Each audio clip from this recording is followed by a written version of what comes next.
Hi, how's everybody today? Thanks for coming, appreciate it.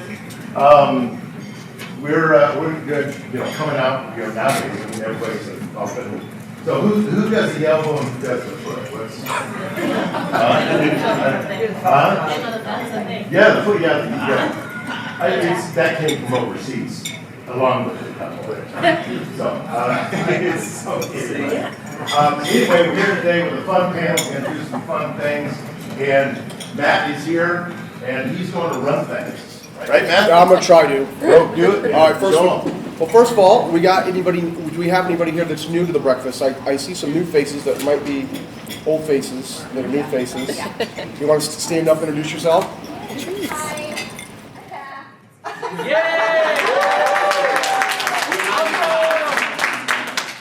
This is where it's at, just for anyone who needs to know. Don't go to the other place. That's a strong testimonial there. That could be our Strong next slogan. testimonial. Don't go to the other place. Please stand up, Dana.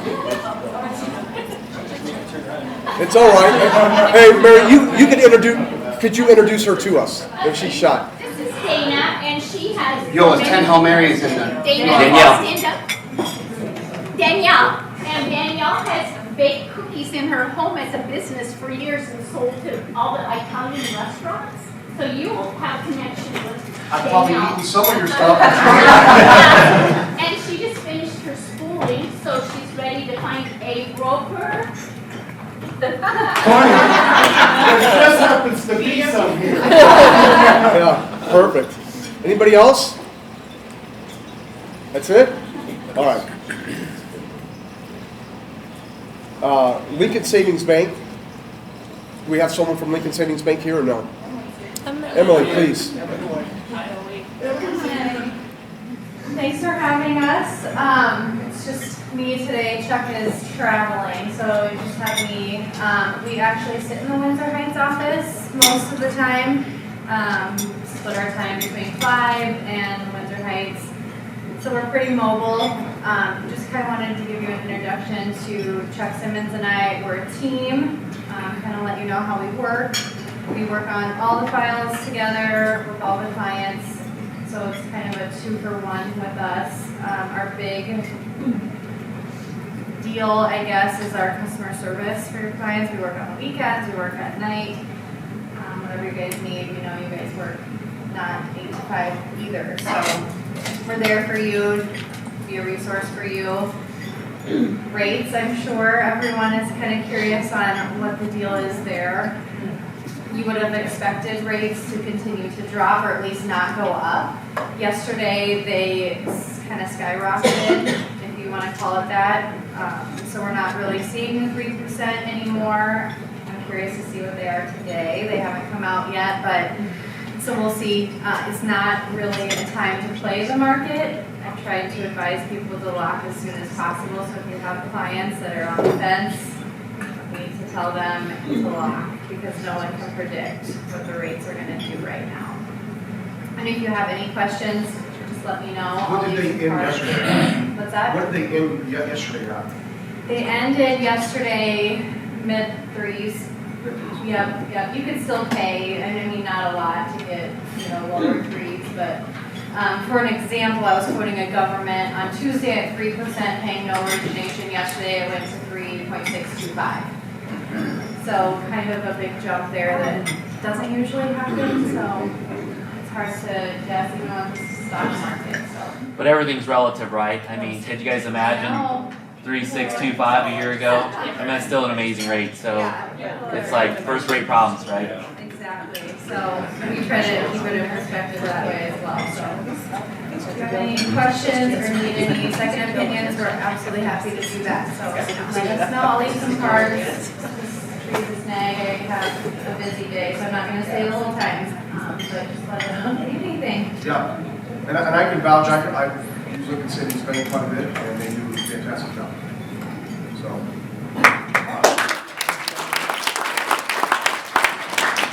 I am going to go over, it's crossed out here, but I'm going to go over it anyway. We have 3 arms of the company here that are for your use, and I just want to make you aware of them. And if you guys feel like it's a benefit to you and your clients, please bring them our way. Obviously, the Real Estate Service Center, a licensed escrow company in Iowa that can do your mortgage closings and your cash closings. The benefit to you as an agent is we're always going to put your interest in your client's interest first. Where you might just be kind of pushing cattle through some of the larger companies. When you need something, and usually you need it now, we're going to get it for you. So if there's any relationships you have with lenders that you can encourage to have them close at the Real Estate Service Center, we would be grateful for that. And of course, we have Max Insurance. We have that insurance form in your loops. They're not mandatory, but if you feel like your client could use a quote from 4 or 5 different insurance people, and I know for me, it saved me $800 some a year on all my auto and home. So I was pretty impressed with that, with apples to apples coverage. And then the property management arm, in case you guys didn't know, there is a property management company within our company that handles a lot of the multifamilies for your clients, as well as some of you own some as well. So if that's something that can help you out and take that off of your plate and have it managed for you, we'd be interested in talking with you about that as well. So after those 3 things, we have Constance Cares. Is Maria around? There she is. Get any closer. Yeah, couldn't get any closer. There you go. Couple of things about Concepts Cares. I posted yesterday in First to Know, but we do have an apparel store that's open right now and closes on Sunday. It's called the Spring Store, but it's really not summer stuff, more like lightweight, long sleeve, quarter zips, long sleeve t-shirts, that kind of thing. So please know that every time you purchase something from our apparel store, a portion of that sale goes back to Concepts Cares. So it's a really easy way to, number one, grab some Concepts gear that is of your liking, but also to give to Concepts Cares. We also do, for those of you that might be interested, I was finally able to add the Concepts Cares Foundation logo as a logo option. So if you wanted to personalize a shirt that way, that is now an option. We have the supply drive going on right now for Animal Lifeline through Friday. So there are some buckets at every office, I think, and the couple that I've seen are getting pretty full. So that's amazing. They are the only special needs no-kill shelter in Central Iowa. So and it's all through private funding. They're not affiliated with a larger organization. So really great company to be associated with. And then the next thing is that we have a pot of gold and a rainbow over there by the door, and I would love to see some gold coins put in our pot of gold. We have pledge cards for those of you who maybe are not currently giving a portion of your commission each time to Concepts Cares. There's a little thing on the back. You can mark how much you want to give. It's a really easy way to just give right off the top. If you would prefer to just do a one-time donation, we do have cards that indicate that as well. And if you're not interested in doing a commission pledge each transaction, but you would still like to give on a monthly basis, come see me, because we have some other options that way as well. Lots of great things that we are looking forward to doing this year, and we need your help to be able to fund those things. So thank you for your support, all that you do. It's been a couple of really gratifying but intense months of meetings and things going on both with our clients and in the community. So every donation you can get makes a difference. Thank you. It is nice to wear some of the apparel. Of course, I buy some, and I remember when we were leaving the R4. What's that? She's got one more. You got one more thing? Well, I had my Remax hat on, I had my Remax sweatshirt on, and they're like, oh, look at Mr. Remax, you know. I know when people are looking at you, they do see your brand, they do see, so it does make a difference if you're at your daughter or son's ball game, wherever you're at, having a little bit of apparel, it kind of helps to people to remind, if you're at the gym, you know, people remind you who you are and what you do. It's a little bit of advertising, so. And we do have some youth sizes too, so if you have little billboards that you'd like to send out in your community, we can outfit them as well. And then Jason reminded me, I did post on First to Know yesterday, but if you're an Android user, Amazon Smile, which is part of Amazon.com, that allows you to give charitable donations to an organization of your choice with every transaction you do, whereas up to this point, you've only been able to contribute to Amazon Smile through like your desktop. They did update the Amazon app in the last probably week on the Android side, that you can now go into your settings on your Amazon account and enable Amazon Smile, choose Concepts Cares, and then every time you shop, a little bit will go back to us. So It doesn't cost you any it doesn't cost you any extra, it's just, but you have to go in and set it up. So I'm hoping that it'll be an option for iPhone users here soon too. I'll be stocking 2 or that. 3 years, I'm sure. Jason says in 5 years. No, so I'll stop the app, and if I see an update on that, I'll post it up first. That's it, I think. I have the app and I have an iPhone, and it has the icon for Amazon and my Amazon Smile, but then it automatically redirects me to, like, brings up the internet. So Yeah. at least I can still have the app if Right. that's how you shop, and then Yeah. it will still go on. I'm hoping, with the Android thing now, it's seamless, so I'm hoping that that will be the case as they update the iPhone app as well. So we'll see. But thanks to Jason for bringing that to my attention. All right, before we get to the panel, I want to just kind of address, obviously you guys see in the media, you see with the coronavirus, a lot of agents have reached out to me and asked me, how is this going to affect our market? What do you see coming down in the next 30, 60, 90 days? And I wish I had a real answer. Like, I've lived through this before, and I've seen this happen, and this is, there's some kind of precedent that's been set, but I haven't. And I don't think there's any need to panic. I feel no matter what happens in our market, even in 08 and 09, when doors close, other doors open. So I just feel like you have to be ready for that opportunity. We might see a little dip in sales and things like that. I definitely think you should all take the precautions that the CDC is recommending. If you can work from home, work from home. The good news is, and I spent about an hour last night really trying to find some credible resources and listening to what their advice was. And the good news is that, good news, bad news, is it hasn't really affected children, but they can still carry it. So they can bring it home with them, but it really hasn't affected them. It seems to be affecting older people or people with weaker immune systems. I do think it's probably going to get worse here before it gets better, but it seems to be kind of a wave where it washes over and then kind of filters out. Don? There's an email from the board office with kind of a long post, what you can't do and what you should do. Yeah, I think that we've sent that out, have we not? DMARC just sent it out. So now we'll probably share that on First to Know or something like that for you guys, copy and paste it. Think about your guys' practices too as you're listening. I mean, I don't really get people in my car anymore, but maybe that's a bad idea if you do. Have them drive separately. Obviously they talk about washing your hands and Purell and all that stuff. I don't get the run on toilet paper or whatever. Stock up on water and things like that in case you do find yourselves in your house a little bit more than you are. But as far as what's the implications in the market, I think it'll be, whatever it is, it'll be temporary, maybe 30, 60, 90 days, and then we'll get back to business as normal. So, again, I don't think there's any reason to panic or think the sky's falling. You do see the Dow dropping, but like I said, where there's, when one door closes, there's opportunity. You will see a lot of investors get into the market. So, be alert for that, and then we'll keep updating you as things come on. Best business practices and things like that, okay? All right, let's get to our agent panel. My far left, I have Doug Stonehocker. I have Julie Moore, Jill Booten, and Jason Stuyvesant. All right?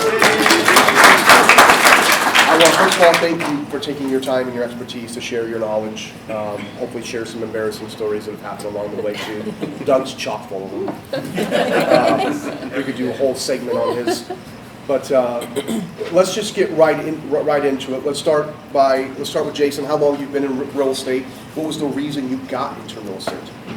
So I've been in real estate since July of 09, so going on 11 years. The why is kind of an interesting long story that I'll cut short, but I got really sick. I was working for Wells Fargo in a cubicle. I hated my job, just did it, and I had a paycheck, so I was never really looking to change. I just figured you're supposed to be miserable at work, and then you go home and have fun. And got really sick, spent 18 days in the hospital, then after that 3 weeks in the hospital, then 8 weeks in bed to recover from surgery, and long story, that gives you time to think.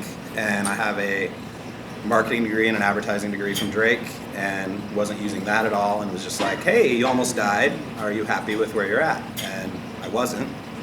So started looking into things and actually came across a Craigslist ad that sounded too good to be true for sales and marketing. And it definitely sounded like a scam, to be honest with you. And then I noticed the name at the bottom of it, and it happened to be a former coworker of mine from Wells Fargo worked for that real estate brokerage. It was a different RE/MAX. Went in for an interview, and here we are. It's not due to an interest in homes, houses. I'll tell people a lot of the times, anything built after like 1930, I'm not really interested in. I'll still sell them, but so it's more the people and the experience that I like. It's not so much houses and all the design and all that stuff. So I said if it, or after 1930. You I misspoke. have an affinity for older homes. Yeah. Which plays into your Drake neighborhood and your Ingersoll Yep. neighborhood, South Yeah, of France. so I only like old homes. I might have said it backwards. Okay, Yeah. that makes sense. I'm coming up on my 6th year. I have a graphic design major, so I worked for Better Homes and Gardens magazine for several years. So I'm kind of the opposite. I had a complete love for homes and design and all of that, and thought it would be kind of a good match. Things were changing in the design industry with magazine. Everything was going very digital, and I wasn't into designing buttons as much as I wanted to do the whole, yes.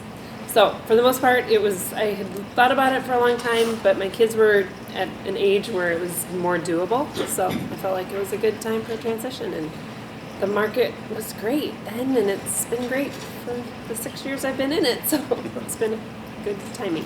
So. Awesome. Now, side note about Julie and I actually worked together 20 years ago? 25? Oh, wow. How long ago? That was a long time ago. I was 21. It's been a while. It's been a long time ago. So for a smidgen of time, Julie and I were on the same team. But that's how I met Julie originally. And we were both kind of new at that time, weren't we? We were, yep. Yeah, I had 3 years in, but I felt like I was new. Yep. Go ahead. I got in 98. I had graduated from Drake. I had a L.Ed. degree and 2 little kids, so staying home. And my husband worked for Dave Ostrom Imports, which is European Motors now, and he was working with Leonard Fazio. And so then Leonard met me through him and said, hey, I'm doing a team, and do you want to get into real estate? And I don't like to sit still, so that's how I got into real estate and met Jenny Farrell. Leonard brought Jenny on, and then we met Matt through the whole process. So yeah, I was with Leonard for about 11 months. I was only with him 6. It took me a little longer. Go ahead, Doug. My background was in insurance claims and relocation, and about 2013 or so, my uncle Ralph Stonehawker reached out and asked if I had any interest in joining him in real estate. At that time, I owned a moving and storage company and a claims adjusting company, so my plate was fairly full. And it took me about 3 years to sell the moving company because I didn't think that none of the 3 would get the attention they need if you were trying to do all 3. So anyway, the sale of the moving company closed in May of 2017, and I had 2 months of transitional consultation to do, so I started in about July of 17. All right. So what was your reasoning to getting in, though? Was it, other than Ralph just pulling you in, were you not happy where you're at? You just saw more potential? Or? No, actually, I was making really good money with those 2 businesses, and Ralph conned you. He conned me. He No, this actually, picture of beauty, and now you're. Yeah, what it really boiled down to is when both businesses were fully staffed, 80 some employees, which is 80 some headaches every day. Not every day, but and it just it wears on you, and in the moving and storage business especially, they're if you have a pulse and can lift 50 pounds, that's who we'd employ, and it just you can only fight those battles, those So no many call, times. no shows so many times before you just, get fed up with it. But, Well, sticking with you, and we'll work our way back this way, what do you love about the industry? What do you hate about the industry? Or dislike? Maybe hate's a strong word. well, I guess one of the things that I miss most about my previous career is the ability to lead. And, here I'm only responsible for myself, and that's a little bit different. But I guess what I love is the freedom. The success or the failure of it is only on me, and I don't have to rely on, people showing up to work. It's only me. So I do like that part of it. What I don't like about it, I guess I can't think of anything. I mean, it's really, I enjoy it, all aspects of it. I don't like talking in front of large groups. Julie, you've been doing this a long time. What are your favorite things about obviously you have a love for it, you do it at a high level. What are the things you don't like doing? As far as what I love is, I'm a teacher by nature, so love educating and helping clients. I really, thrive on that. We were just talking about when the market's been this good for this long, the amount of collaboration I feel between realtors and attitudes and a hierarchy becomes a little more challenging than like last time when the market went down. All of a sudden realtors went from not wanting to work together to, oh my God, we've got to do something to get a deal put together. And I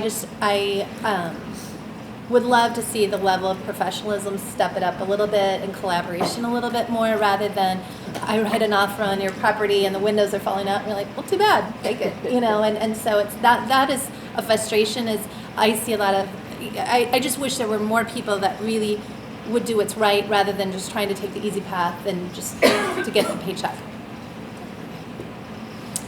For the most part, the industry, it's a great industry. I'm learning that the collaboration amongst the realtors gets better once you get to know people. So networking is huge. In Ankeny, we have agent tour. I do it as often as I can because if you have a relationship, that makes a big deal. I agree. It's huge. So I do like the relationships in this business. That's my favorite part, I think. So far as things that I don't like, I don't know. I sometimes don't like that I'm my own boss because I'm hard on myself. I make myself work until midnight sometimes. I mean, it's just, but it is what it is, and I guess that's my why you're nature. successful, though. I'd say what I love about the industry is the same thing that I don't like about the industry, which would be the people. I love all the people I experience. I love people's faces when they buy their first home or, buy their home for their, getting a bigger home for their kids, that sort of thing. I love collaborating with other self-driven individuals to make things happen. What I don't love is we all have to make a living, but we are far too driven by money when we are literally dealing with the most important thing that people do in their lives. People that are willing to cut out another agent or cut a corner on a new build or mess up a repair or do half repairs and be like, oh yeah, it's fine, or be dishonest, or the buyer who calls you a month after closing because their basement has 3 feet of water and the seller lived there for 10 years and never had a drip. Just all of that. Yes, we all have to make a living, but to me, my moral compass comes before my wallet. And I've told clients I can't work with them. I've told agents, nope, that's not the way we're going to do it. And if that costs me $1, I don't care. So I guess that's what I don't like about it. Awesome. That's a good answer. Staying with Jay, what is your highest lead generation activity for your business? So where does the majority of your business come from? So I'll say what it is currently, but then also how I got to that, because it doesn't always start that way. So far and away, 75% or more of my business comes from referrals. It's past clients, staying in touch with them, people I meet that, out and about, things like that. That's where all that comes from now. But that all came from my first, how long was I on that awful team? 4 or 5 years, I was in the dial in for dollars mode. It was pay a ton of money for online leads, call them till they answer, talk to them till they buy something. And I did that for 3, 4, 5-ish years. That where I helps you was- make contacts, Yeah, build where I was, relations. I was making several hundred phone calls every week. Not that they were answering, but the number of dials. But then what I did with, so that gets you some sales. Once I had those sales, then I stayed in touch with those people and shamelessly asked for referrals. Like to the point where I'm cheesy about it, I make jokes about it, but then I run into them at the mall and they're like, oh my gosh, I'm so sorry we haven't sent you any business. I swear we mention your name all the time. And of course I tell them, I'm like, oh, that's totally fine, don't worry about it. I really appreciate you doing that. And then when they walk away, I say, gotcha. So. Good deal. For the most part, it's the start of my business. My lead generation was open houses every single Sunday, and I feel like you have your clients walking to your door, and you know that they're in the business at some point wanting to buy a house. So that I still to this day totally believe in an open house. Can I ask you a question and follow up on that? When the people walk in and you're meeting with them, obviously you're trying to build trust, rapport right away, right? Do you have a mechanism you use to follow up with them? Honestly, and we all have our different ways, but I don't do a sign-in sheet. I don't believe in sign-in sheets. They just all love her. I feel like if you're going to build a rapport with someone, you find out what they're looking for, you get your reason to connect with them, and they're going to willingly give you their contact information. So I feel like if they're, if they want me to contact them, then it's, that's your first hurdle right there. Because sign-in sheet, half the time when I started a business, I was getting fake emails and fake names, and it's like, they don't want to sign in. They know that you're going to be contacting them, and so if you have a reason to connect, then, and I'll always give out my card if there isn't something that they, but, I find that. There's no follow-up though, no handwritten letters after the. No handwritten, no. You're just hoping they fall in love there at the open house, okay? Yep. Julie, what's your highest? A lot of repeat referrals or repeat business and referrals. We put a lot of effort into. We do house anniversary cards to our clients. So we had a bunch of branding done in the beginning, and so we have cards that it follows them from year 1 through 5, and then after that, then it's the same card after that. But we're hoping they move by year 5. And then we also, when we close a transaction, we get their birth dates, and then we have a partnership with the Dairy Queen in Windsor Heights and West Des Moines that we hand print our own little gift cards to the Dairy Queen. We put an expiration date, we put a little tracking number on the back of it, and send them birthday cards. And we have a bunch of birthday cards that have been made to match our logo and all of that. And then it's good for $10. So then they can take it within the next month or two. And then every month we have an intern who calls the Dairy Queen, and then we pay for what has been used. So we get a ton of people that we get really positive feedback with that. The other thing we do is at Christmas of each year, or at holiday season, is we'll deliver a Christmas wreath to everybody that we've sold that year, or if they've referred a client to us. It just says, happy holidays, and we always tell them re-gift it on if you don't need it or don't want it or whatever, just because of different beliefs and stuff. But that is a big thing too. We get a lot of positive feedback on. That's awesome. Now, do you go deep with the children with their birthdays too, or just the clients, the parents? We mostly do the adults, but if they give us the kids, then we do that too. Okay. But Lindsay mostly just is asking for, their contact info. Well, now, those two things are great. Now, you do something every month too with your client, your base, to keep in touch with them, or is it just a couple times really hitting them hard? No, so we do 3 mailings a year. The first one is in January. We always mail out for everybody in the past year's bought. We mail out their CD for taxes.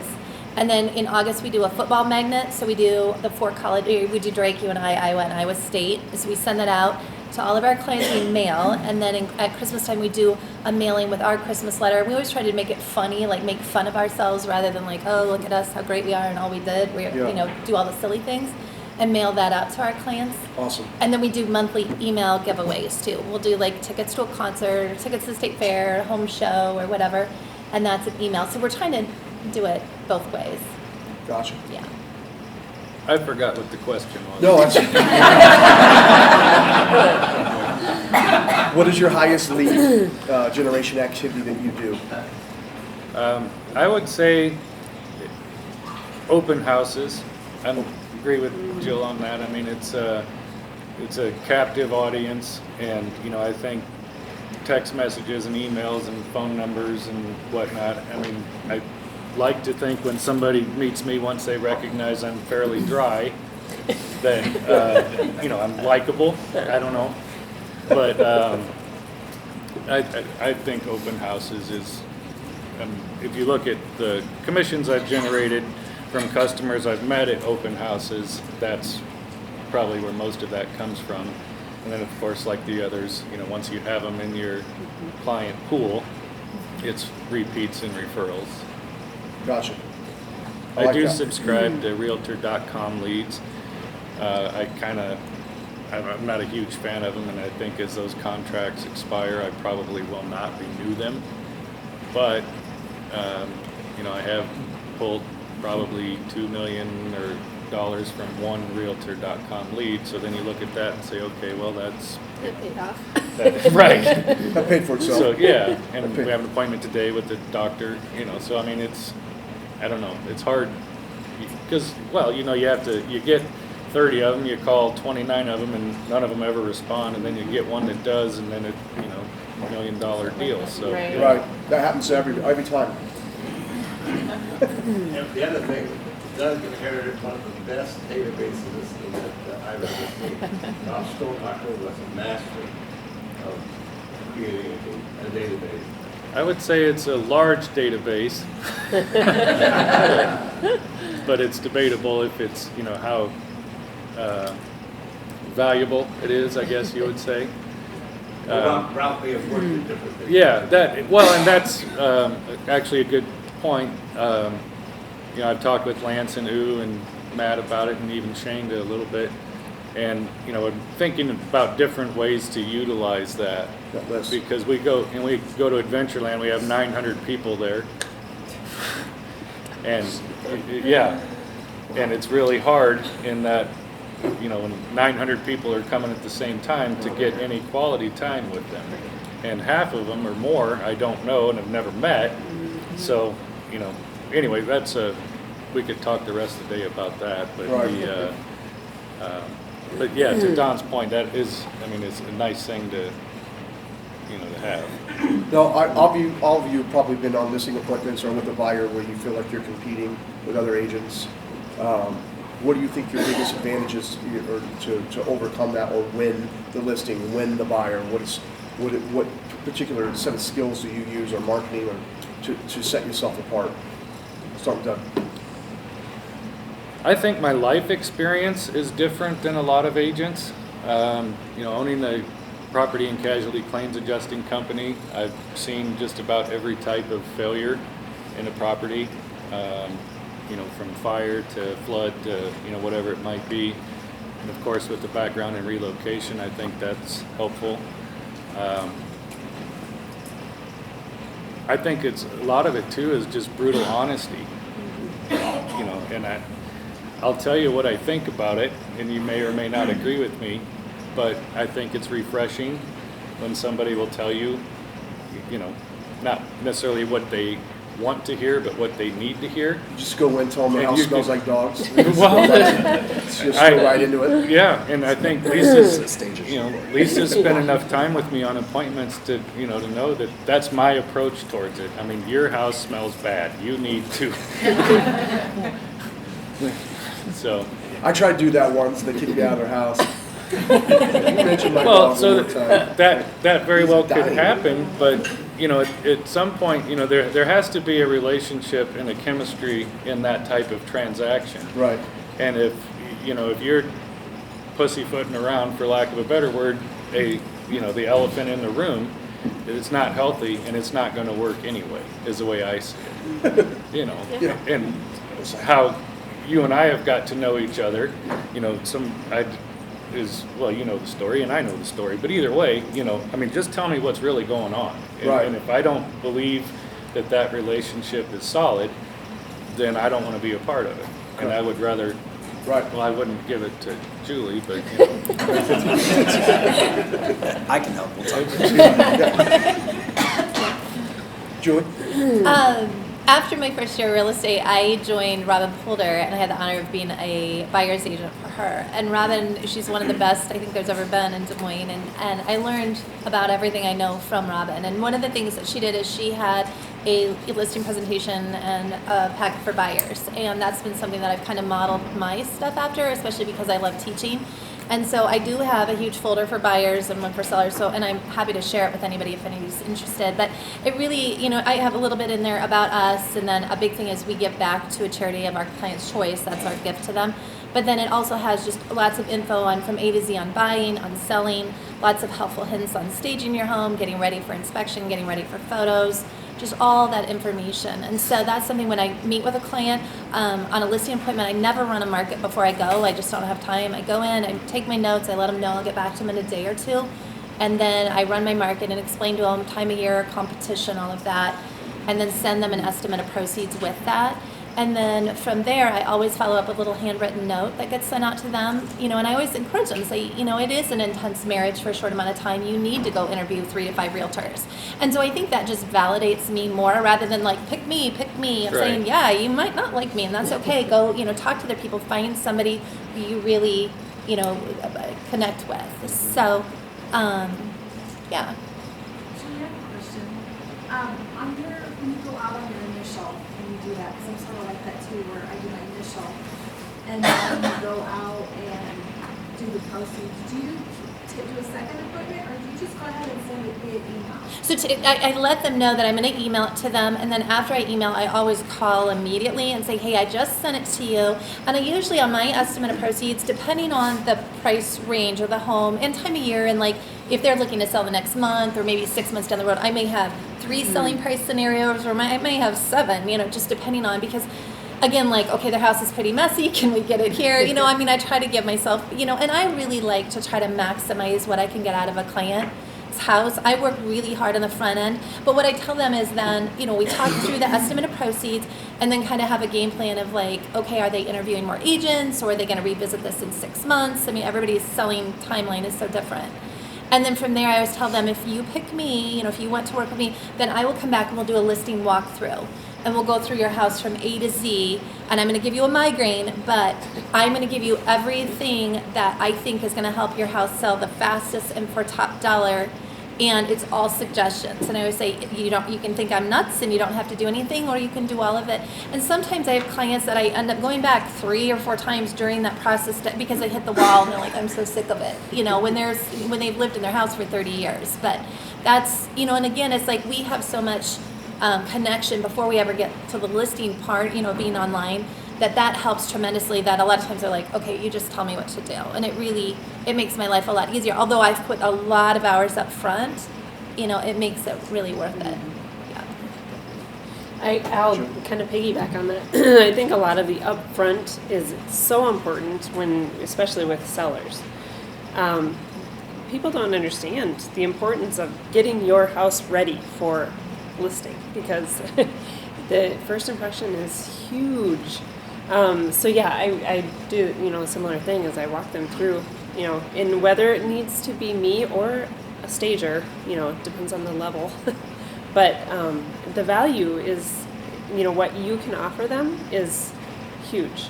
I'm not just going to sit down and say, okay, this is what you can sell your house for, bottom line. I mean, you need to give them the varying, you know, options based on what they're willing to do up front. And then in terms of buyers, I feel like it's a connection up front again. You know, a lot of times it's an open house or a referral with a referral. So it's not giving you really strategy, it's more of a relationship that works. Relationship and connection. Connection-wise. Yeah, definitely. So. Okay. Yeah, so one thing I would say is I don't do a presentation at all on either side.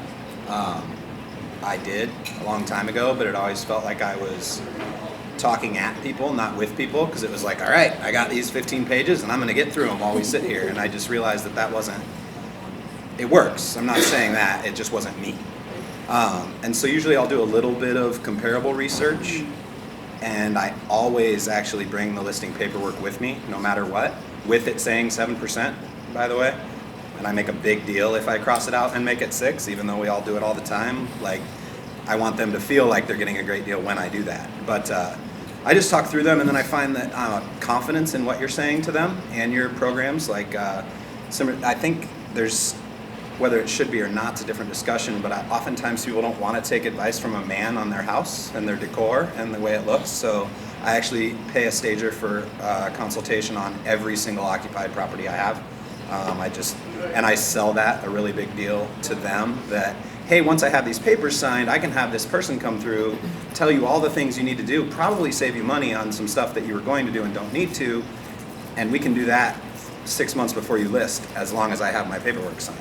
And so I find that having it there, I'm like, so are you interviewing other agents? And most of the time the answer I get is, no, we're ready, because I have it right there and I'm ready to go, but not being like salesy, just genuine. And then also I think confidence in it without being pompous. I will say, yeah, if you need to think about it, I totally understand, just let me know. I encourage you to go out and look at my online reviews. And usually when I say those things, people are like, no, I think we're good. I would say in my 11 years, I've probably gotten 85 to 90% of the listings I went on listing appointments for. That's a good clip. I will add, I'm not on the panel, but I will add that, when you do walk into a listing appointment, lead with the positive, always. Don't start with the negative. And you can get to that and how we need to declutter and, maybe rid dog smell or something like that we joked about. But always lead positive. Like, wow, you have a really nice house. The cold ceilings, the wood floors. We just got to, bring all these things out. And if you start positive, if you go in negative, which I've done before, you'll turn them off.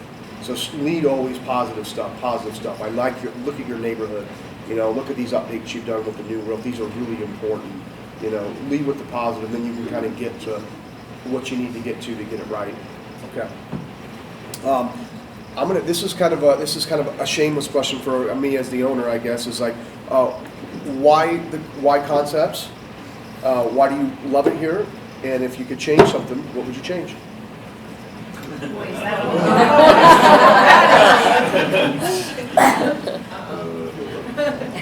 I'll leave that one alone. A lot of what I love about it is the back end. I recently lost my back end, but so I'm in transition. But no, just all the things that the service center does for us that we don't realize isn't done if you're somewhere else. The fact that I can get past inspection and then not worry about a file until final walkthrough is a really amazing thing, and the fact that doesn't cost me extra money, I really like that. The fact that I can call all of the brokers or owners when I need something, and the fact that I call them all for different things. If I'm just really pissed off at somebody and need somebody to maybe talk me down, I call Matt. Maybe if I want some ideas for marketing and networking, I'll call Oo. If I have some stuff that I know Matt and Oo will both say, call Lance, because that's a legal question, I'll just call Lance directly instead. Or then, like, if I want to put some systems in place or something like that, I'll call Shane. So it's nice to have, kind of that four heads that are all very different people to know that I have somewhere to go for different things. So awesome. I will 100% agree with you on that. I feel like we are so lucky to have four different people that are completely have different strengths. And to be able to say, oh, well, I think I need, that very same thing. So that's huge to me. The support, no matter where you turn, you have somebody, whether it's just in our office or with the brokers or whatever, but our support is huge. So, and then our connections, our networking events like this that we do regularly, I think that's priceless. So. Awesome. Now, I know Julie and Doug, you've been in the Remax system forever, but you're new to the Concepts way. Is there any certain thing you can point out that you see a difference that you like, anything you wish you could change or alter? Well, I think for me, having over 20 years with Don and Mary, I was very blessed to have that. And so with the whole change, it was obviously nerve-wracking because of, change. Nobody wants and has time for change. We're very, very grateful that we have the opportunity to stay in our building because that location is wonderful for our business. And Don and Mary were always available 24/7, and that's what has been delightful about the four of you guys, is just your presence in the building. I mean, I know you have your own families, your own lives, your own business, and then you're there for us. And so that's really been just very reassuring to have that, during this transition time. We definitely are grateful it happened at the time it did and not mid-season, which is also good. And then also some of the systems of changing over, being a little reluctant, but knowing that it's good for us. We need to eat our vegetables. We're like, these systems that you guys have going, now that we are getting over the hump with them and having the support on the back end is really nice. So we're still growing and learning with that, but it's, everything's been really positive and everybody's been supportive and just Becca, I mean, it's just the people, and I love Concept Care. There's so much of what you guys embody, and that's why I was with Don and Mary my entire career, is because I loved who they are, and I really do like what you guys are doing and continue to really try to grow and be who you are in Des Moines. So Awesome. I very Thank much you. appreciate that. Debbie Fred?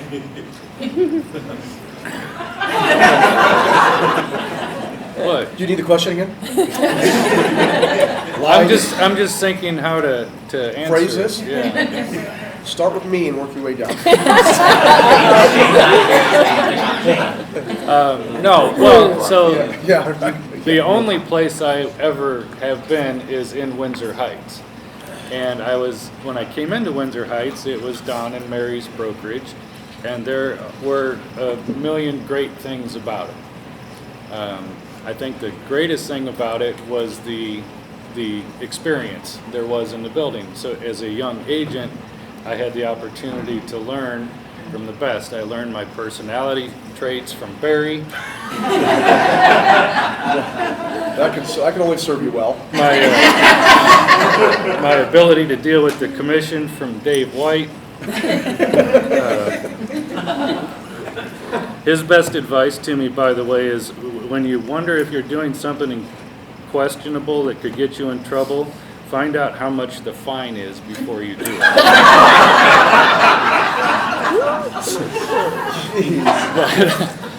That's not the advice I would have given. Yes, But anyway, so that experience in the building, had served me well. But I think what I found now, since the transition has gone down, that I think is even better than how it was before, is in addition to that experience that was in the building, we now have much greater energy and the ability to support newer agents, and obviously the technology side of things is a little more enhanced. So it's kind of really been the best of both worlds, as I see it, that we have all of the experience that we do in the office, and at the same time have new ways of looking at the world.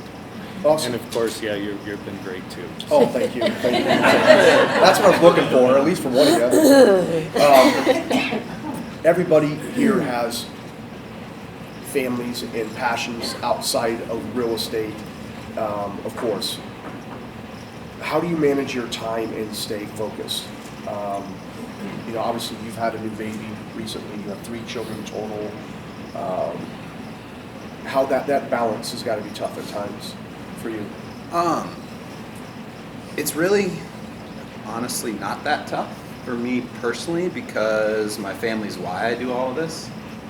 So if I'm not with them, I don't want to do it anyway. So I just kind of have taken it where I will be flat out honest with people and say, hey, my kid's got a musical performance at that time, but I could meet you an hour later. And if they say, no, that doesn't work, I say, fine, go screw yourself, call somebody else. If my kids aren't important to you. Hopefully in a nicer way. But so like I never missed my kids' basketball games, I mean, for the most part. If somebody's in town from out, flies in and they're only here for a day, obviously there's exceptions, but, unless it's on fire, there really is no emergencies in real estate. So I just find being honest with people of what I have going. Like, oh no, actually, you know what? My wife and I made dinner reservations for Friday night. Could I meet you on Saturday morning? Or could we be done by 6 o'clock because our dinner reservations are set? Like, just being open about it helps me balance. And then there's always the if it's a new lead and you're on a beach in Mexico, you can say, oh, I'm already booked up at that time, but how about? Yeah. So Not at my time. yeah, exactly. Now, you're doing a lot of volume too, so the balance has to be tough. I mean, It is, and how do you balance your passion? with your I find family? myself struggling a lot with that because my kids are older, so they are very independent now. Right. And we don't have as much going on as we did, and so I feel like I kind of let my business take over my life, which I definitely don't say is a good thing. But I feel like, you know, for the most part, what you said, you know, I tell people, you know, the honest truth, what I have going on, and, you know, can we reschedule for a different time? If, you know, if not, I can see if I can work around it. But for the most part, I think if you're honest, People will. people will totally understand in Identify this with day and that age, too, for sure. right. But my biggest enemy is myself because I'm just constantly working. So. Well, I can teach you how to hang out on the couch in sweatpants. Like, I'm really good at it. Well, that's the problem. I do half my work. You mentioned in earlier sweatpants. that sometimes you're working till midnight. You know, I mean, is there times where you're on the phone late and someone's from the home's trying to grab your attention? Yeah, I remember I was talking to U last night, and I heard his child, and he was like, "This is the last phone call. Daddy swears." And how many times have we said that? You know what I mean? And, Yeah. and it I know it bothers him, and I know it's Yeah. you know, to not be present in that Right. moment. And all of us have those challenges where you should be present, but something else is pulling you away. Yeah. I mean, we So- have certain rules. Our phones are always off. We don't have our phones at dinner. None of Right. us. We do the same. So, just, you know, we have certain things that we just live by and don't break. So, Gotcha. we have to do that. Julie, you've probably been fighting this battle for 20 plus years, so. Yeah, and like Jill, I'm my own worst enemy. I mean, now that my kids are grown, I mean, my business really does run my life. I mean, I do horrible time management, I know. and so I mean, it's difficult, and I mean, it's a daily challenge for me. Mary helped me long ago to get a transaction coordinator, and that was something that was a huge leap of faith because my business couldn't get any bigger, and I was working way too much. And so a lot of people will ask me about that, and I always say, if you're kind of at that point where you don't want to work, you can't take on more, or don't want to work more, of even maybe sharing somebody with 1 or 2 agents to try to help alleviate a little bit off of you. Until your business grows where you can take that person on more full time or something. But that was a huge help of freeing me of a lot of stuff. So. Well, so I enjoy what I do so much that it is life, I guess. And that's part of my problem. I And think. sometimes I feel like home is work. This is being recorded. Right. This is awesome, because this is honesty here. I love it. Go ahead. Well, Go ahead. and so, you know, when I'm not working, and I've always been self-employed my entire life, and so, you know, I've never had 9 to 5, I've never had a boss to speak of, and so, you know, what I've found is that outside of working, I enjoy golf, and the flexibility that comes with real estate. There was I suppose I'm not the only one that follows the broke agent on Facebook and Instagram and Yeah. whatnot. And there was a post up there earlier this week that said the best part about being a real estate agent is you can get a haircut at 2 p.m. on a weekday, or, you know, whatever. So I find where that creates problems at home is my wife is a teacher, and so she has a very regimented schedule. Right. And so where that 2 o'clock, you know, opportunity to be at home or whatever was great, except it's just my bulldog there, then that, you know, isn't really anything. But like I said, I just love what I do, and I know that my wife might have a different view on it, but I love it. He's got to put his game face on and go home. Right. I wanted to add just on mine that I definitely still have the work till 10 o'clock midnight, you know, 18-hour days, step away from dinner for a phone call. I still have all of that too. Like, I don't want it to sound like I don't have to do all of those things. I just don't do it at the expense of something specific going on. There's definitely times in like spring, summer market where I forget what my kids look like. So I just want to present the full picture. A wise manager once told me, he says, learn to control your business or your business will control you. And I think it goes, you know, it always rings true to me, and that was told to me probably 15, 18 years ago. And it always rings true to me because I think if you do control your schedule and you do put your personal life in that schedule and work around that, you have a fighting chance. to make sure that you don't miss the important things in life, you know. When tea times are important. Tea times are important. I don't golf enough. Who inspires you? Do you have a mentor? Do you have a coach? Who keeps you moving your business forward in that way? Jason, I'll start with you actually. Oh, okay. Actually, when I very first started in real estate, I worked for a guy named Neil Timmons, who a lot of you guys probably know, but he was the perfect mentor for me. He actually worked so hard that he burned himself out and got out of real estate for a while, and that was perfect for me to see. That he taught me a lot about what it takes to be successful, but a lot about what I didn't want to allow to happen to myself as well. We still stay in touch. I still view him it's more of a peer thing now, but I still view him as somewhat of a mentor. But as far as what inspires me, I'd say my dad for sure. He is an attorney, so worked for himself his entire career. I always say we're exactly the same while being total opposites, but my work ethic and things like that, a lot of that comes from him. And then probably my wife and my kids, it's motivate and inspire. That again, like without them, I'd still be sitting in that cubicle at Wells Fargo, leaving town every month to go see some concerts and having enough money to pay my rent and just saying like, oh, this is fine. Like I didn't have a strive to be better until they were there. So awesome. Well, my biggest cheerleader is my husband, so I give him a lot of credit. Does he wear the red sweater like Will Ferrell did on Saturday Night Live? Yeah, not quite. But also my dad. I have 2 siblings, and he said, of all my 3 children, you are the last one I would have expected to be in sales. Because I was just timid little Jill, growing up, and my brother and my sister were both just like spitfires, and he's like, how did you end up as the salesperson? So he's the one I call when I'm like, okay, I've got this going on, and so he kind of lifts me up and gives me some advice, and for the most part. But my mentor is Danielle.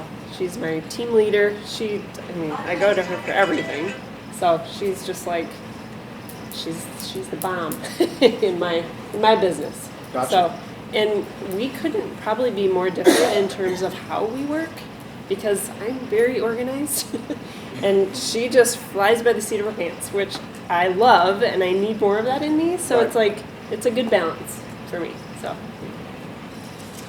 I think for me, the Godwins have been my mentor all along. They've been there for everything from the little things to the big things, and I've appreciated how they have run their business with their incredibly high level of ethics and professionalism, and that's how I've aligned my business. And they created an environment where it was really an open door policy, just like with Barry Hess. I mean, we were blessed to have so many seasoned agents in our office that the sense of community there was huge, and that's my hope for Concepts, is that we all, and already what I've experienced of people being so willing to help and just to be able to help us all grow and improve. So it's good. I would say that Ralph, even though he's retired, continues to be a mentor. I bounce ideas off of him. Somebody with that level of experience has made most of the mistakes. And I guess, what was the second part of the question? Well, just mentors, who inspires you? Is there any podcast that you're listening to? Is there any books you're reading? Are you an avid reader? I mean, do you propel yourself that way? No. No.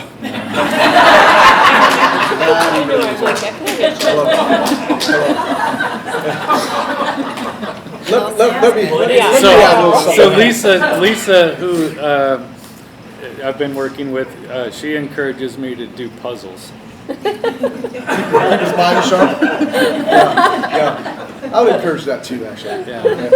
I know 10 pieces, or are you up to 12? No, they're like word puzzles and stuff. I know myself, I've had great mentors along the way, but it's the last year I had Audible, and I'm listening to a lot of stuff in my car.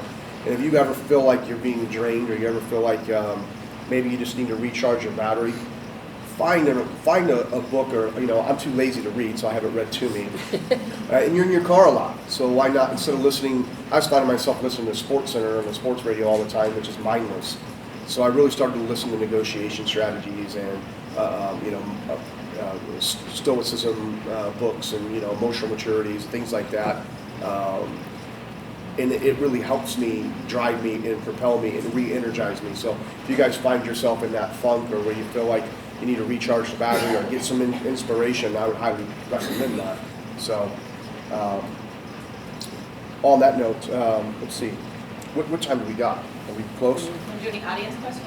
I do want to do some audience Yeah, like questions. 10:30. Okay, let me get through a few more here. What do you see are the biggest challenges in your business moving forward, from here forward? To reach your, I'm going to start with you, but everybody has goals, everybody has marks they want to hit. What are your challenges to getting there? Me. Just being focused? Yeah, no, Matt knows because, I work in his office, people that are friends with me know, but I'm very much kind of casual about my approach to things, and so if I have maybe a couple good months, sometimes I maybe allow myself to play a little too much golf, kind of sleep in a lot more and things like that, and so I just constantly have to, it's not that I'm not motivated, it's that I allow myself to relax. But I track my goals monthly, and so then I'll look at them and be like, oh wow, hey, time to get to work. And Matt and I were just talking about this before we started. He's like, how's your year? And I'm like, well, not so great now, but it will be in a month. And that tends to be how I am. I work really hard, do a bunch of business, and then I'm like, oh yeah, I can play golf 30 times this month. And then, next month, oh hey, you need to work hard. And so just, I feel like it's my fault that there's the up and the down. And so staying up all the time would probably increase my sales significantly. Or a little bit more consistency. Right. Yeah. Golf. Yeah. Now, every other day. if you find yourself a little bit like Jason, a lot of us are, we have good months, we have bad months, good months, bad months. I would recommend that you at least try to have your 2-hour power every morning. It's not that you can't take some time off and go play golf or go spend some time with your kids, but if you dedicate 2 hours to just pushing the business forward, whether it's writing letters or sending out, your items of value or getting your newsletter together, whatever it is, if you just spend a couple hours, to me, you've won the day, even if you're going to go hit a 10:30 tea time, which you guys deserve. Whatever your passions are, you need to pursue those is with as much enthusiasm as you pursue your business. So you do need time off, you do need to turn the phone off, but make sure you're doing things on a daily basis to push your business forward. I just recently have noticed, a lot of difficulty with being up against the flat fee brokers and, other agents that are significantly cutting their rates. I had a listing appointment the other day. The poor people were in their house for less than a year. They bought new construction, so they were upside down. And there's nothing you can do about that. I wasn't going to offer to list it for a lot more than it would sell for.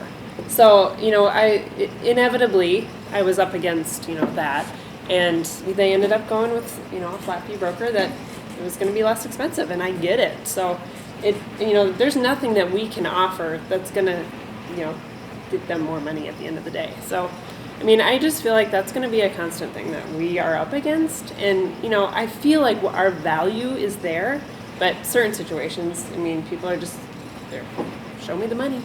So I think that's going to be something that we see more and more as an issue. So as long as we keep offering our value and showing them what we can do, I think that's going to be. It is important as a buyer's agent and a listing agent to know where your value is and to actually list it out, at least for yourself, and to be able to articulate that to your clients, because there are some things worth paying for.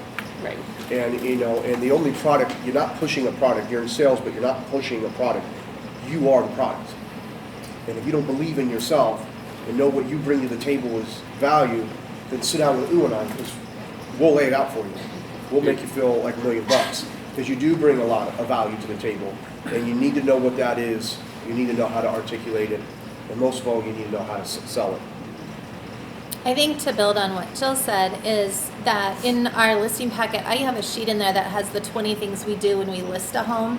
And so a lot of times people will ask us to reduce commission. And I always say, you know what, we already have, or, we can't. because we work way too hard. I mean, I work 24/7, and it's just, we've got all the support, and to justify that, to say we're not going to, back off of that. The other thing that we've started doing is last year, at the end of the year, we were hit on 2 of my listings with for sale by owner buyers, and it was just, we had it back to back, and it completely threw us for a loop. So now, after talking to all of the brokers, we have an addendum that we do with our listing. When we list a home that just says, in the event of this, we will not, reduce commission, and that person will be reserved for 180 days, because it's, I very quickly pitted myself against my client who I had a great relationship with. And so that's something we're doing on the listing side too, to protect us. Could you explain that? I'm not following that. Yeah, I got a little confused there too. You're So I saying- had the listing, and then we had a self-representing buyer that came in.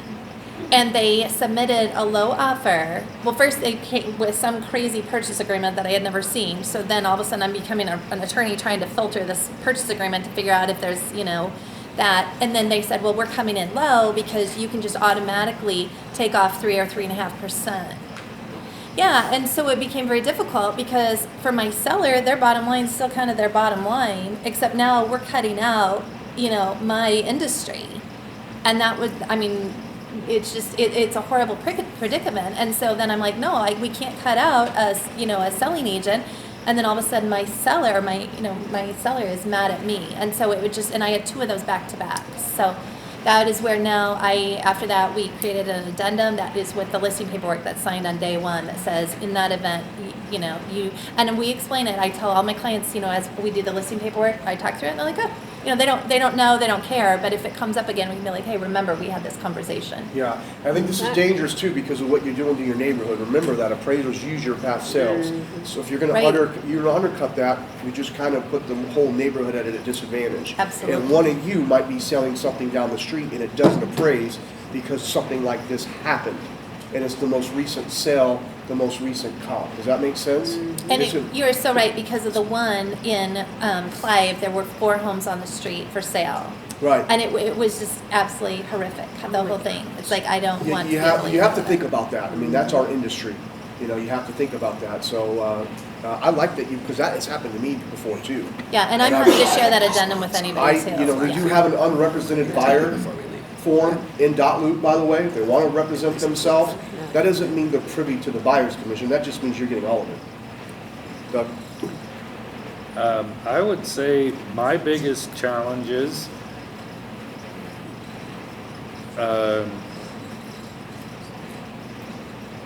not knowing what I don't know, I guess. I'd like to think that one of my skills I've developed through my professional life is thinking 3 or 4 steps ahead, and I don't know necessarily what's on the 5th step, and I thought through the first 3 or 4 pretty good, and then I get blindsided by something that I couldn't expect. So I guess if trying to hone some of those skills, that 2nd and 3rd level thinking, I think is something I need to work on a little bit harder. I like it. Now, let's open it up to the audience. Is there anything you want to know from this panel? Anything you want to grab, any kind of information you'd like to get out of them? Professionally. You had said that you, as far as asking for referrals, you say it, I don't remember what you said, like goofy way or funny way, or how do you do that? Yeah, so, I send out handwritten notes for everything. Similar, I think, Julie, you said you did that, but I'm sure we all probably do. But, hard printed on the back of them is like, hey, I think is it Fairy, maybe? I'm never too busy for Buffini. Yeah. I have that on there. I'll put it in there. But then I also I never call it a newsletter because, like I just said, my own challenge to myself, a monthly newsletter means that if it doesn't come for a month, you didn't do something that you committed to. So I more just do periodic updates. In other words, translates to whenever I have a chance to send out a letter. Sometimes that's 5 times per year. Sometimes that's once per year. I think the longest I went was like 18 months without doing one. But in there, what I'll do is, it's a whole long letter because if you haven't caught on, I'm rather wordy. But the important things I'll make bigger fonts and bold and different colors. And so, like one I did is I sent out wildflower seeds that had my logo on them and my information. And then it said, every time you send me a referral, you're planting a seed in my business. Thank you for helping my business grow. I mean, as many cliche puns that I could make about the flower seeds. Or, you know, I did one that was kitchen measurements. And it was like, I really appreciate that you think I measure up to help take care of your friends and family. And just at super, like as cheesy as I can possibly be, because people remember it. It's not that I actually like think they're like that I really talk that way. It's just because they remember it. You know, it's somebody once told me about like, and I do it all like in the actual mail, because people tend to open a letter before they open an email.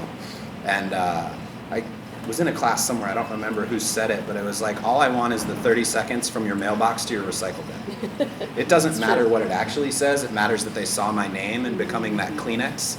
You know, like, I actually don't do as much business as a lot of the public and even my fellow realtors think I do.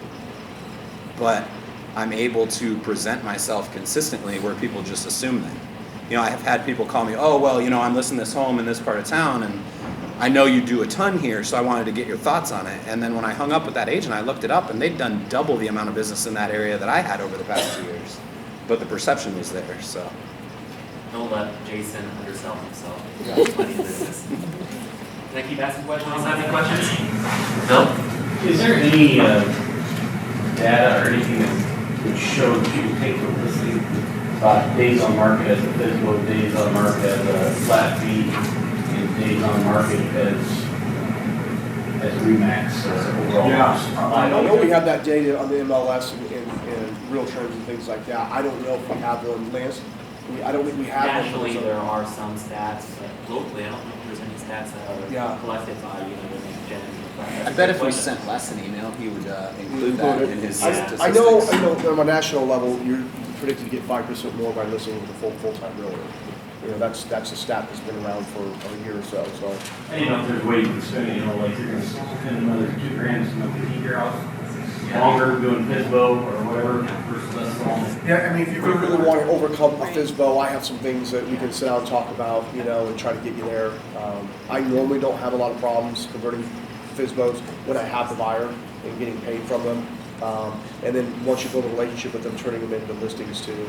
So, I mean, we can definitely sit down and that's probably a whole hour conversation. But if that's what you're looking at, those are some of your challenges, let's sit down and we'll definitely go over that. I want to talk to you guys, and we'll probably wrap this up after this, but asking for referrals, is that something you do from your clients and the people that you're working with? Do you actively ask for them?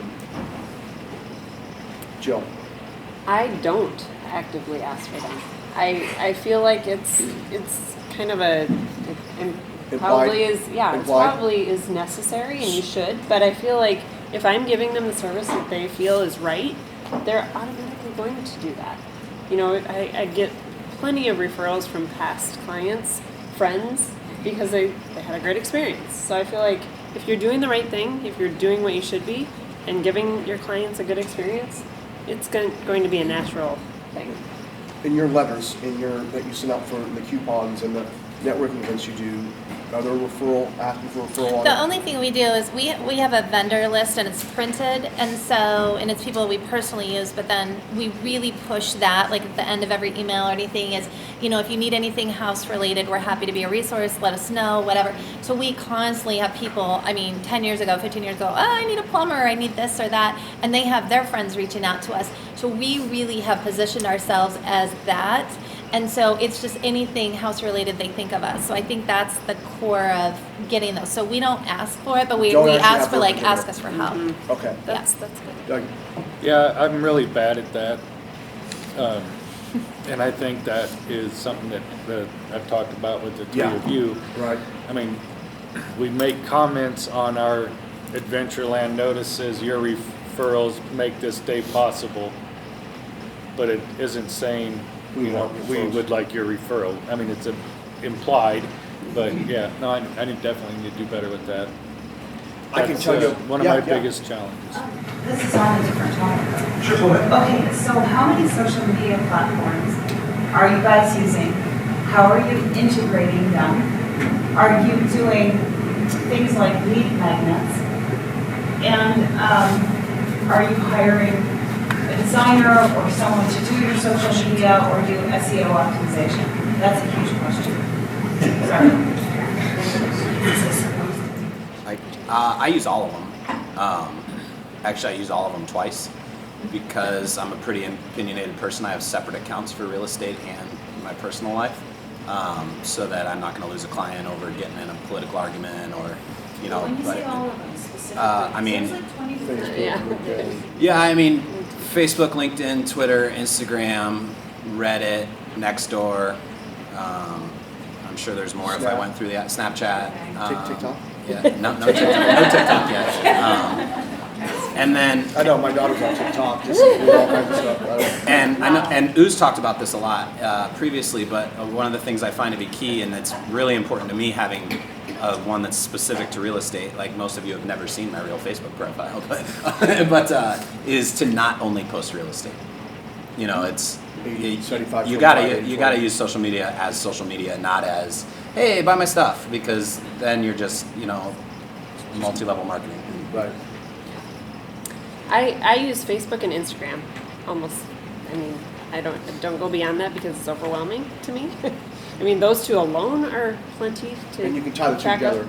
Yes. You know. So a lot of things it just is on an automatic feed.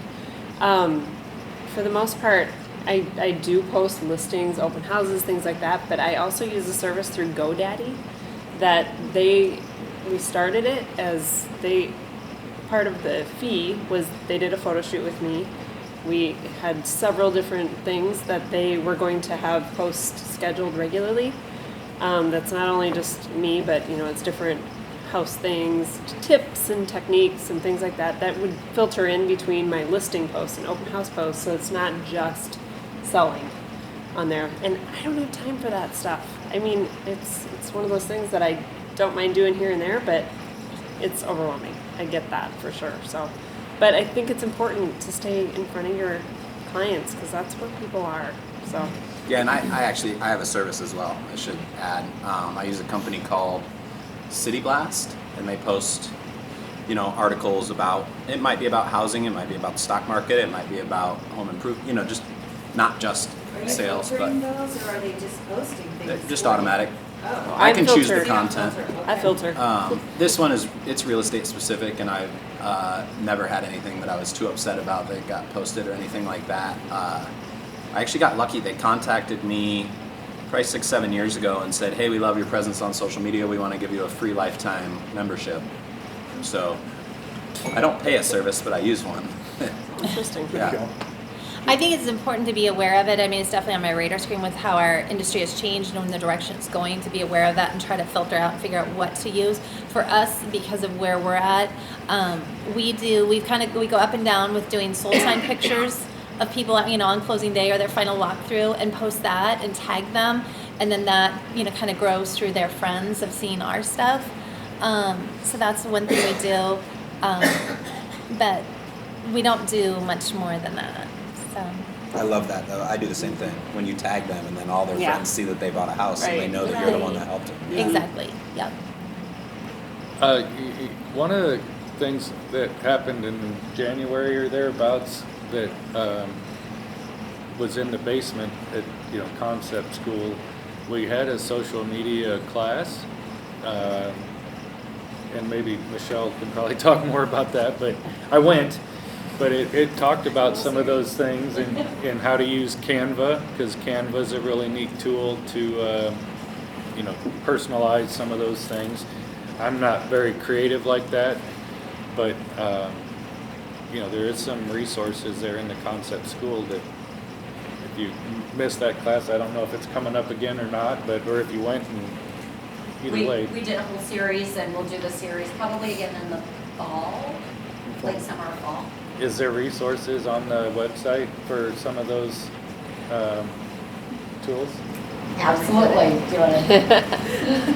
There's a lot out there, absolutely. Google Drive is one of the best places to get a lot of what we have. And we need to like sit down and actually have that conversation one of these times.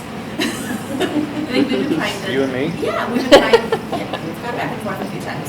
I think we should make that happen now. And so to kind of further expand on what Nancy, you said, is there's a library of graphics that we have in Google Drive. We have newsletter content, we have social media content, we have calendars, we have graphics that are created for you. We've got new cover images that are created for every single month. There's things for holidays, there's stuff that's, I think we've got, what's it, spring cleaning hacks for this month. I mean, there's, if you need it, we probably have it. Well, and Remax offers some automated posting too.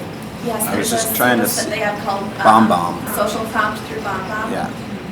That offers some stuff. I would also, I mean, I would encourage you to isolate your clients and your friends that you want to make sure you isolate them so you can at night maybe pull up their feeds and stuff and have some post on their stuff and send them personal messages that's relevant. You know, if their dog passes away, send them a message. If they got a big promotion at work, congratulate them, those type of things. But you can't isolate your friends and family, the people that you consider part of your sphere that you're wanting to kind of track. And you can hit that button and you'll see all their news feeds, and it'll allow you maybe to make 5 or 7 thoughtful comments on what they're doing and what's going on in their life, and just more of a top of mind, you know, that you're watching and things like that. So Nancy, what Matt's talking about is making groups on Facebook. So I have different groups set up. I've got one just for Remax Concepts agents. I've got one set up for Concept spouses. I've got one set up for obviously family and friends. I've got close friends. You can do one for your A clients, B clients, however it makes sense for your business. But that way you can filter everything that you're seeing in your timeline to restrict it to just those groups, so that if you only have, you know, a 10-minute time slot to get some postings done, you can filter what you're seeing to stay focused and get that done in one sitting. yeah, or you got an agent So, tour and you want to get Facebook into has that. so changed, you know, that it used to be that you could post something and it would automatically be removed from feeds. Now it's not, it's a pay game. If you post something professional and you want anybody to see it, you have to pay for it now. So I'm just looking at kind of this bigger picture of how many social media platforms do I want to be on, and being able to filter my own content, integrate it, that can go out to all social media platforms, hiring someone to do that for me. But I'm determining the content and I'm determining where it goes, because I'm not interested in paying for that exposure on social media, on Facebook. So, kind of sort of a different thing. Like, I don't want to go seeking my own graphics on Google Drive, because I don't have time to do that. I want to identify the content that I want and then have a designer or someone put it out there for me on a platform that integrates all these places I want to get. Yeah, and we can definitely go one-on-one with that, Nancy, too, and I definitely understand a lot of us, right, we can get overwhelmed with so many It's overwhelming. social media platforms. Because you gotta just keep it simple. There's always more things you can learn every single day. This algorithm, how to target or how to boost Facebook is very simple. Post, comment, like, share, you send a direct message. Don't overthink it. And back to the time, the ideas, the money, the energy, those are the capacities that we've always encouraged you guys to monitor. So if you're at a point where you don't have the time, but when it's there, you know, Dreamscape, I'll give you guys an example of Dreamscape. We pay $900 a month to have someone post daily for us. It's money well spent based on the return that we quantify. Now, there are services that are cheaper than that you can have an individual post for you, and the person that may post for their payment curve will just charge one. You know, but these agents or these individuals are out there to help you leverage. And so it's one of those things where if you track back your business, look at where you're at from a sales standpoint. If you hit your goals with the referrals and the open houses and the client appreciation things, that's great.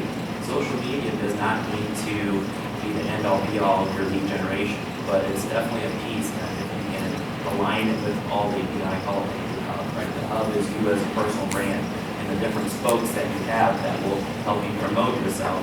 You don't have to make it too much of a, pocket signs calculate this type of equation. So we definitely can do one-on-ones. We've got some great social media classes.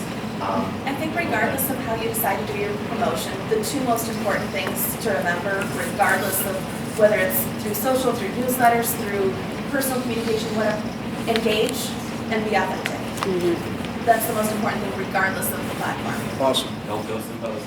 We got a few people here. We're going to get this panel out of here because their time's up, and I know a few of you have to leave. I want to just thank you for sharing your expertise, your knowledge. It means a lot to us. Before Lance is going to wrap this up, I just want to remind you of the Gulf Coins. If any of you can help, please do. They're doing some great things with Concepts Cares. It really does make an impact in your community. So remember that, and thank you all for coming and taking time out of your day to be here. It means a lot to us. Real quick, I just noticed a few posts and stuff. People are wondering, are we getting more termite treatment requests? The answer is yes. And the reason is, at the end of last year, they changed the rules for your wood-destroying insect inspections. And so when they come back, they now have to verify if there's previous treatment. They can't just go, yeah, there's drill marks, so we're good. That doesn't work anymore. So have an awareness of that. I'm out interviewing termite people and finding all the different kinds that you can do. I'm becoming knowledgeable on something I just didn't care about at all. But the bottom line is I'm trying to figure out what are the best treatments, because there's a range of treatments from the stations, which is the cheapest, to a liquid, but not as detailed, and then the final one is where they dig out around the house and they drill the holes and they do all of that. I'm researching that now to try to make sure we can give to you the best knowledge possible about what people do, what needs to be done. Obviously, the sellers want the cheapest, the buyers maybe not so much, and what are the warranties and everything's involved. So I'm interviewing termite companies about that. But to answer your question, yes. And it's not the termite companies, it's the people that oversee that inspection. So it's something we're going to have to work with and deal with, just knowledge-based. So if we have a house that's had it, we have to treat it, or prove that it's been treated. You have to prove who treated it or treat it. So who's going to flag that for us? That's our responsibility. The back end is not going to. Who's going to flag what? Well, when those come in, we're at no. I mean, it's who's mandating? The government. Yeah. The back end will send, they'll send you the reports. Yeah, so it's just changing a little bit. So that's why you're getting, they're like, wait a minute, why am I getting treatment requests or treatment mandates? And that's why it's changing. So just have an awareness of that, and I'll touch base down the road on what I'm finding and how it works and all those kinds of things. Yes, sir. I have one more question. With these termite companies that have been around a long time, how long do they keep their records? So if I was to take my time and call, say, 5 of them, can they tell me something was treated? Some will, some have good records. There's unfortunately, and something in the future they're talking about is actually a national database of infestation, all that, tracking where they're all going and stuff. But yeah, there is no good deal. It's like finding the abstract. You just start diving for stuff. Well, Lance, I think the privacy thing will be an issue too, because we've had that of calling, they're like, well, you're not our client, so we can't tell you anything. Oh, could be, yeah. We'll get it figured out and see what we can do with this. Thank you all so much for coming. We appreciate every one of you and what you do. Thank you.